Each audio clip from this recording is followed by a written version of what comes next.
Salah seorang korban tragedi PT ITSS di PT IMIP Morowali inisial L diketahui warga asal Desa Lawulo, Kecamatan Anggaberi, Kabupaten Konawe, Provinsi Sulawesi Tenggara.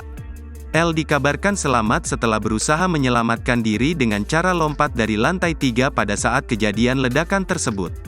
Hal tersebut dikonfirmasi langsung oleh salah seorang keponakan korban berinisial R yang ditemui wartawan tribunnews.ultra.com, pada Minggu tanggal 24 Desember tahun 2023. Kabar terakhir yang kami terima dan dari foto yang dikirim oleh rekannya asal Anggaberi yang juga pekerja di Morowali, itu memang keluarga, om saya dan alhamdulillah dia selamat, ucapnya.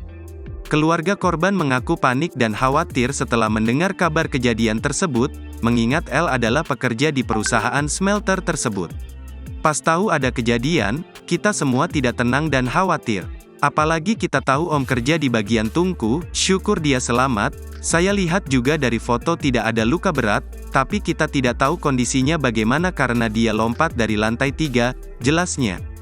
Dia memang satu-satunya orang Lawulo yang kerja di Morowali bagian tungku, lanjutnya menambahkan.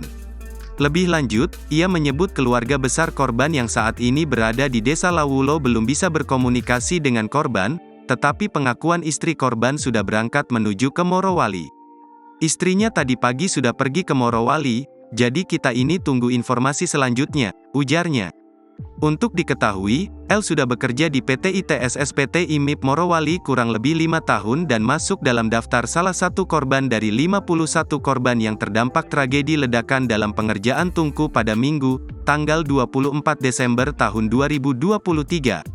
Download Tribun X sekarang, menghadirkan lokal menjadi Indonesia.